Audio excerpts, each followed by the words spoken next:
in the season, there's just broken out desperation to grow in every way possible, producing spiritual negligence to those that God has appointed as shepherds over. So my interest, our desire as called out, is to make sure that the hearts of the people, they are mended. Now today I want to speak to you for a couple of minutes. If we can just hit 35 minutes on the dot, the Lord will mightily bless us. I want to give us a title. I have seen your tears. The title of today, I have seen your tears. I have seen your tears. And the subtitle of today is, I have heard your cry. I've seen your tears and I have heard your cry.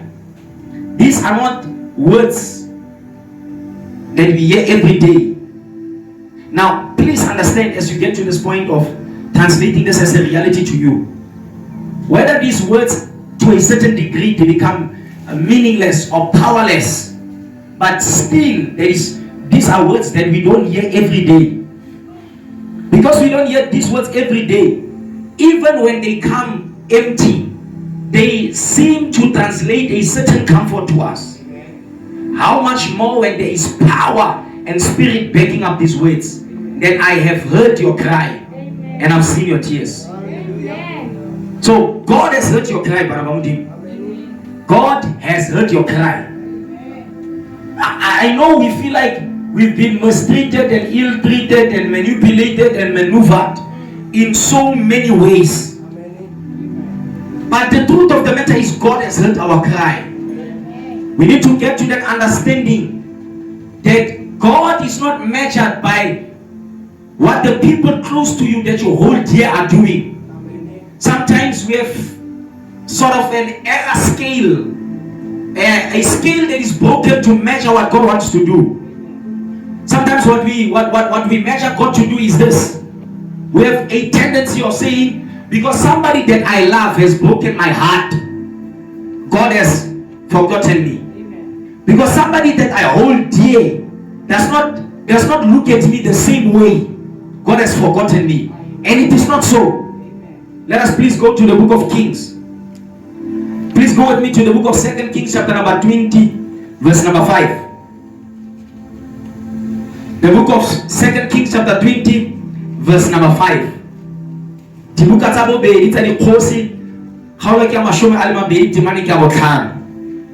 the Lord will richly and mightily bless us. The Lord will richly and mightily bless us. If there is somebody that is an NIV or a King James translation, please help us by reading. Yes.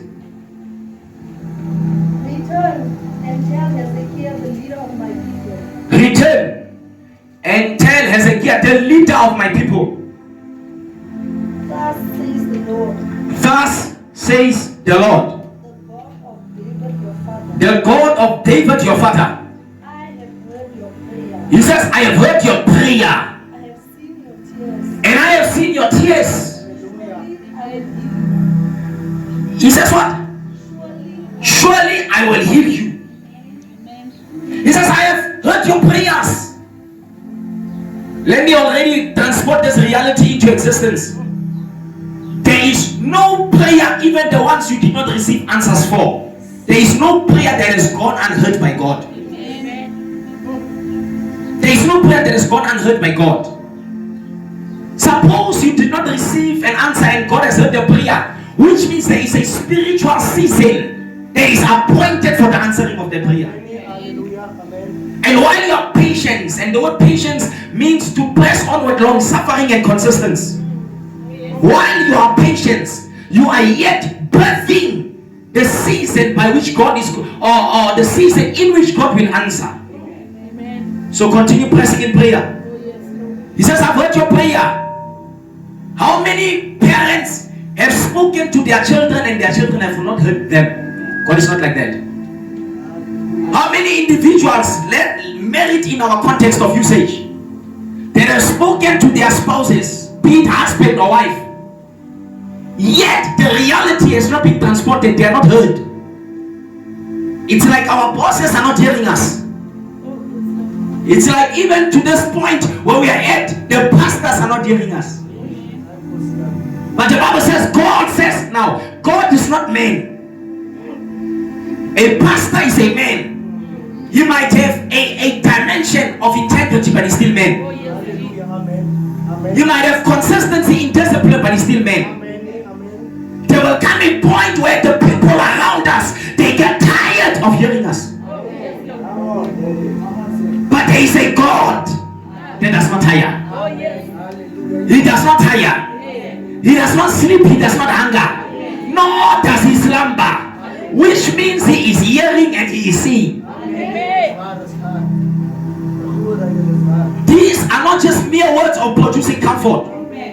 It's an impartation of a spiritual vibration that exists with you. Even in those times now, is it not natural in your culture that you can love somebody that does not love you? Now, should it not be that in the spirit, that even when you feel far away from God, that he feels like he's close to you? Don't measure God by the expression of your emotions. Your emotions in the realm of the spirit, they don't dictate the nature of how God manifests in your life. I have heard your prayer. I've heard your cry. I have seen your tears. Behold, I will heal you.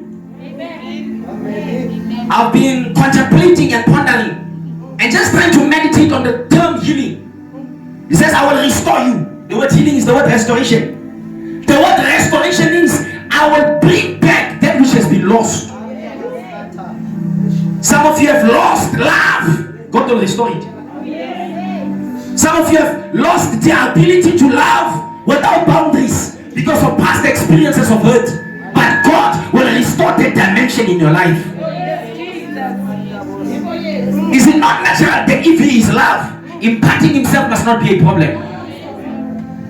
So when he says I love you, he does not mean words, he does not even mean action. It means I express myself.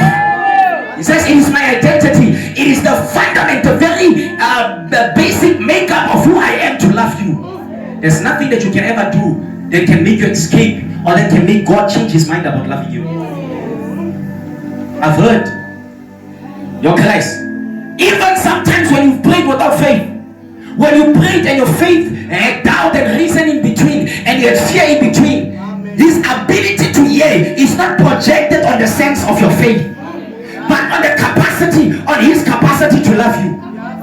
So what he will do is this: even when your prayer does not make sense, you will dig inside of the prayer, you will reorder the makatusa. The Bible says even the Spirit of God will even interpret groanings that cannot be spoken in words. There are prayers that you can't utter with words that God is hearing. Those things that you have converted into wishes, into fantasies, into dreams, visions and desires, God is able to interpret and translate prayer from those things and hear it. Whether he answers or not, he has heard. Whether he answers or not, the spiritual reality is he has heard. And he is going to bring healing. Now check this, because I want to make it a reality to you. Healing is not like curing. It's not like treatment. You need to capture this one very quickly. Healing is an expression and a summation that is highly amplified of eternal life in a moment. Which means you will bring eternity to your life. In those areas where you're supposed to die, even when the loss of sickness, whatever the sickness may be, even when the loss of sickness, they've captivated you and the doctor has said, but Isaiah says in the book of Isaiah 53, who has believed our report? The issue is you've believed what the news are saying too much. You believed way beyond your belief of God, what the doctor has said. Do you know how the sickness came? Well, you know how it will go. Your focus must not be on how the sickness will go. Oh, Father, give us. No, your focus must be, if he said that I will heal you, it is final. It is final. Get into the premise of making God's word final. Get into the place where his word becomes final.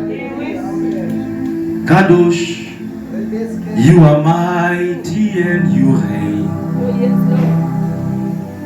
Kadosh, you are mighty and you reign. He said, I will heal you. The word will, it means self-prompting. Out of myself. He says, you don't have to do something to inspire me. No, it's not provocation. It is not based on your spiritual exercises and the ways of trying to maneuver and manipulate God to do. No, it is the act of His will. And 1 Corinthians chapter 12 verse number 11 says, the Spirit gives to whom He wills. He says He wants to give you healing.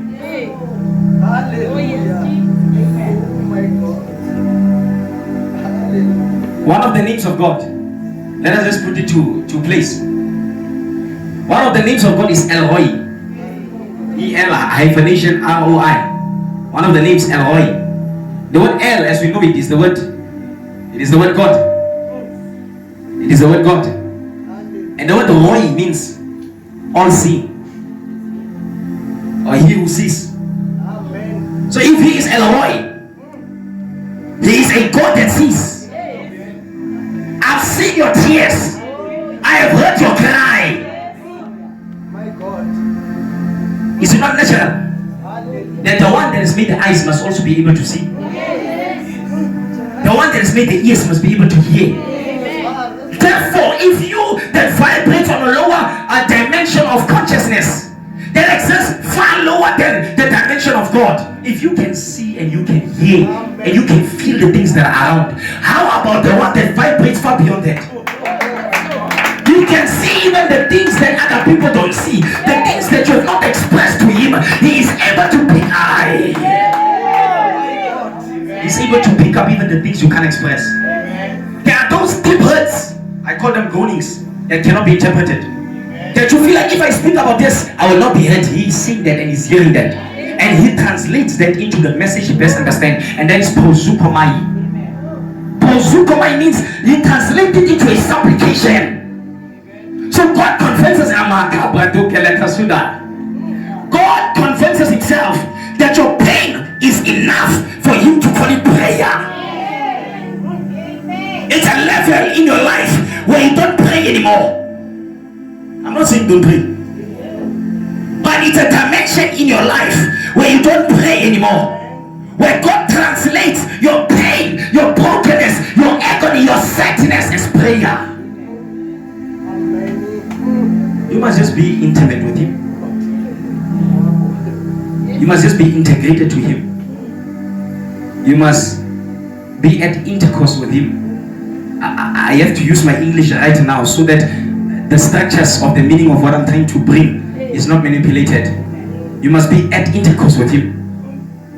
When your heart beats like His heart, and your mind produces thoughts from the mechanism of thinking the same way that vibrates with Jesus, He's at a place where He hears you. He hears at you.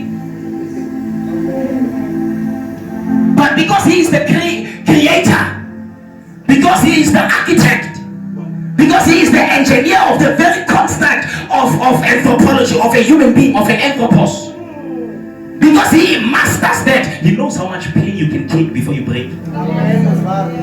So He just gets you to the place where you've taken just enough pain before He answers. It's a spiritual law. Capture it. It's a spiritual law. That the divine will only partake in the natural when the endeavor of the natural demands a divine expression. So which means sometimes God wants to come in, but He has posted walls around Him coming in, and that law is the law of permission. And that law is this: I can't come in if the person can still do it on their own. I just have to wait for their breaking point. So you are broken, you are crying, Father, you are not hearing me. He says, I know how much you can take. You can still take more.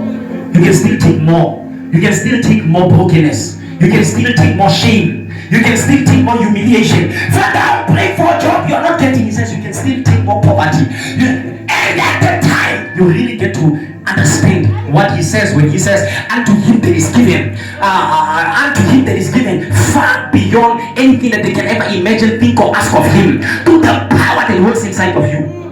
There there is a dimension of power that works inside of you, and it becomes power hidden and disguised even in your weakness. That's why Apostle Paul says, when I am weak, that is when I am strong. There's a dimension of strength that is diluted in your weakness. Don't take the negative negatively.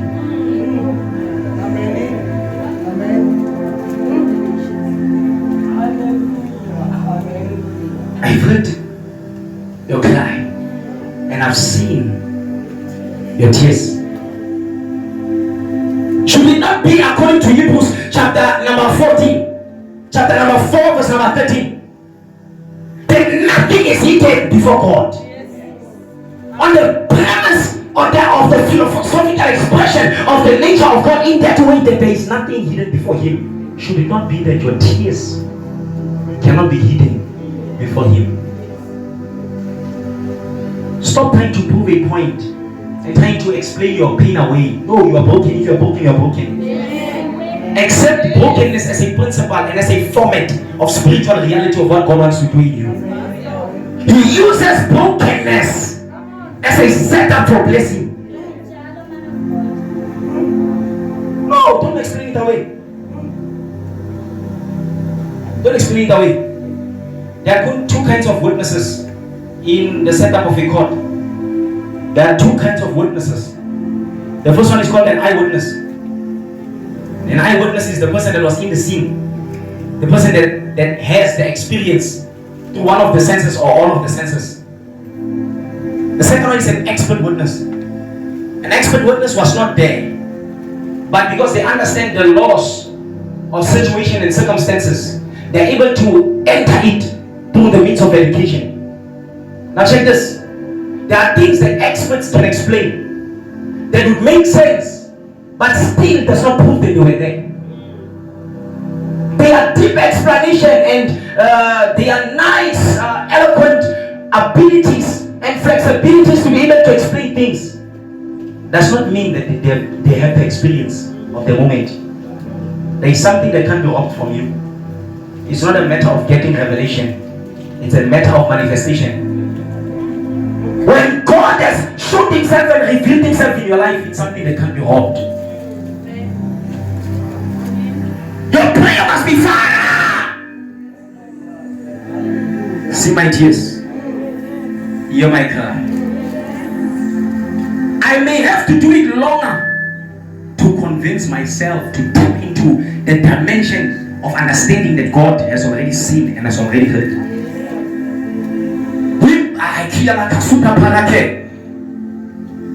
When I was still studying at Teacher, there's something that I studied there.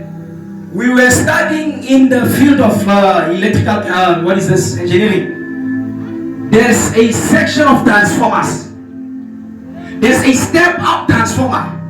There is also a step down transformer. The purpose of a step up transformer is to do this. Is to take low voltage and bring it into a high standard, so that from a low source more power is manifested. But the purpose of a step down is to take high voltages and step them down to a place where it's even, at least what is being given in electricity does not burn. What is the necessity of saying that? Check this.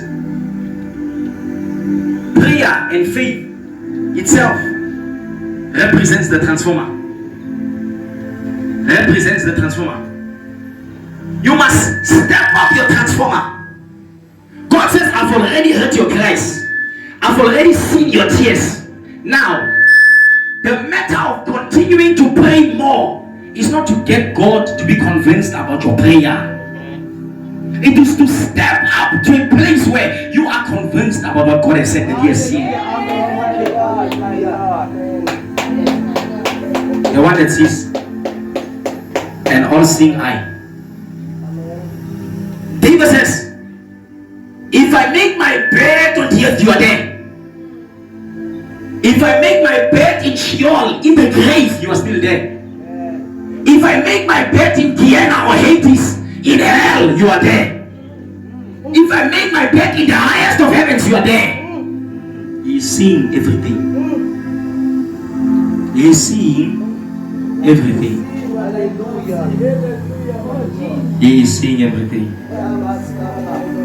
His power much greater than the supernatural power my Jesus can do. His power much greater, much greater.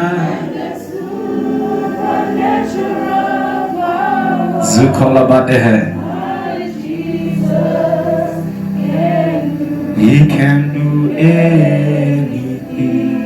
Isaiah 38 verse number 5. The book of Isaiah chapter number 38.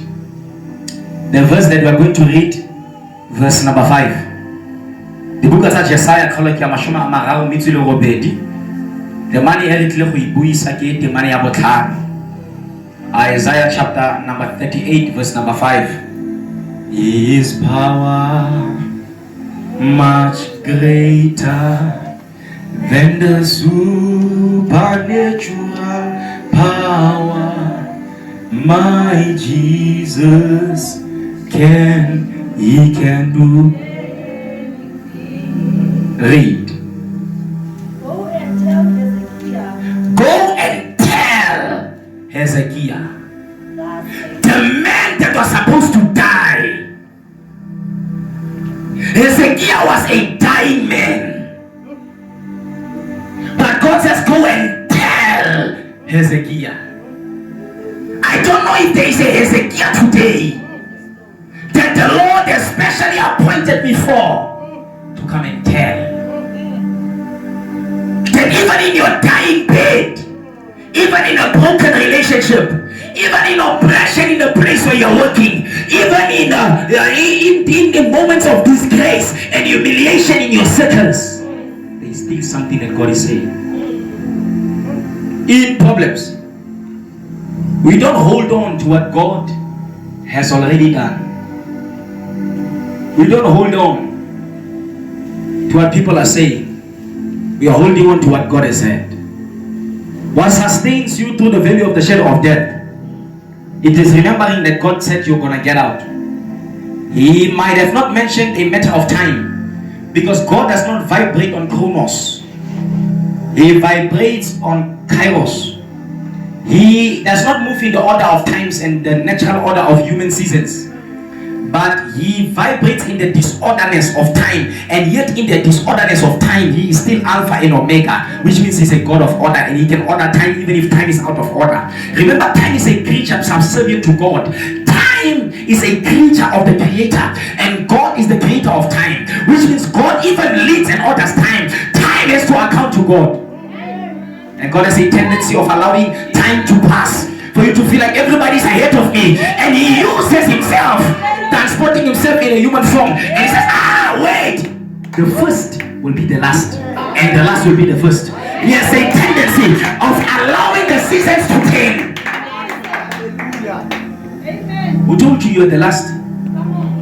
There's revelation that alters the laws of what you are seeing around you.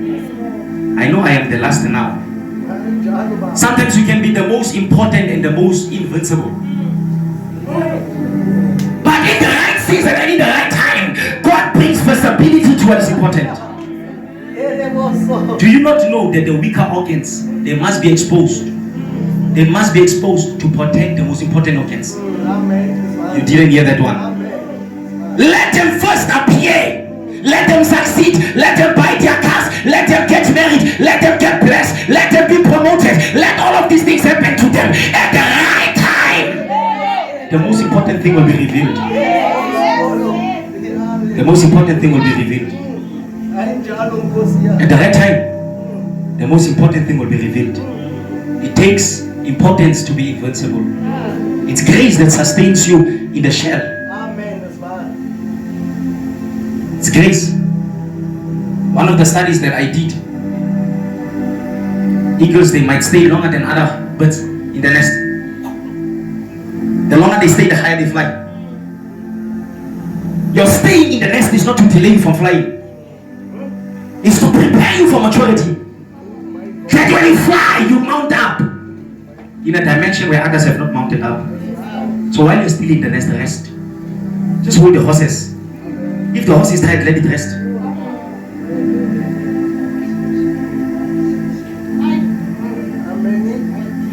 If you run before time, the one who runs in season will still pass the one that ran first. The fastest in the spirit is the one who's patient. The spirit operates on its own speed, and the speed of the spirit is patience. Don't be in a hurry. Don't be in a hurry. Read. Thus says the Lord. The God of David, your father. He says, I have heard your prayer. It's like he's repeating what I was saying in the book of 2 Kings chapter 20 verse number 5. I'm about to enter now into the field that I'm very comfortable in. In theology, there is a concept that is called gematria. And gematria has to do with numerical importance. When something in the scripture has been repeated more than once, the importance of it increases. If it is said in the book of 2 Kings chapter 20 verse number 5, and it is being repeated in the book of Isaiah chapter number 38 verse number 5, it means the importance of it becomes valuable. And it is on the foundation that this thing now is valuable, which means what God is saying, He does not want you to miss it. He said it once, so that if you don't read it here, you don't capture it here, you might capture it in another place. Amen. Capture it in another place. Read. I have seen your tears. Surely I will add to your days. The things that people don't see, God is seeing. The things that people do not reward you for, God is saying, God will reward you. He just needs your focus to be shifted to the right place. Amen. Sometimes God is not dealing with blessing you. He's dealing with preparing you for the blessing. The blessing is already prepared. He's dealing with the one that is going to possess it. Why do you think you have to change continually? And every time after you've changed, you graduate into another dimension of blessing. Because actually change is a form of modification into a dimension of blessing. God is preparing you and modifying you, maturing you into the blessing that is prepared for you. The book of Psalms 125 verse number 5, 126 verse number 5.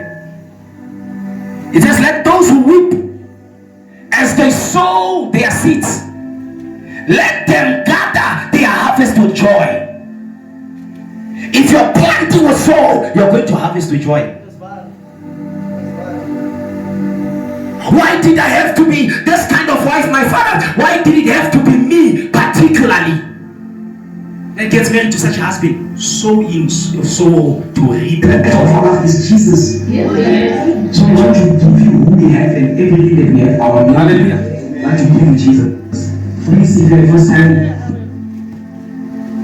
Hallelujah.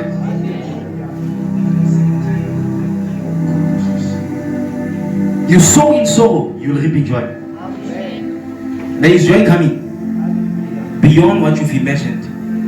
I'm not motivating you here. I'm transporting the reality of what God wants to do in the season.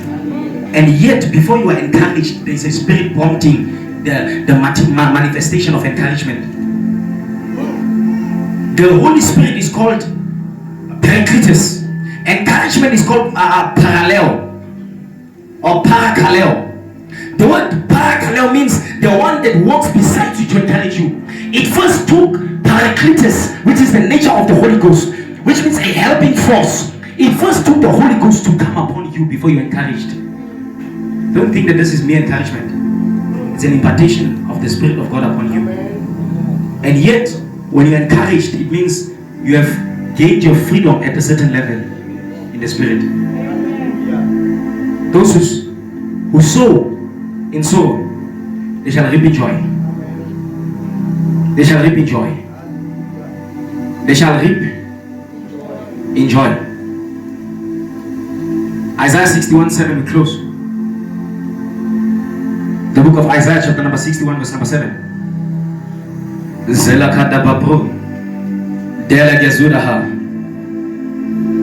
He is doing a new thing, doing a new thing, doing a new thing. He is doing a new thing. 61 verse number 7, the book of Isaiah. Read. Instead of your shame, you shall have double portion. You shall have double joy. Instead of your shame, your soul, there shall be double. Are you saying double now? No. But is the Bible saying yes? You need to get to a place where you believe the word more than circumstance. It is at a dimension where you believe the word more than what you see, that you influence what you see with the word.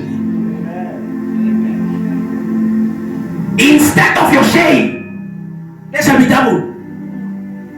You think humiliation is a setup of the kingdom of darkness to destroy you? No. If the devil knew what he was doing when he took Jesus to the cross, taking him to a place of humiliation, but it was a setup of double graduation.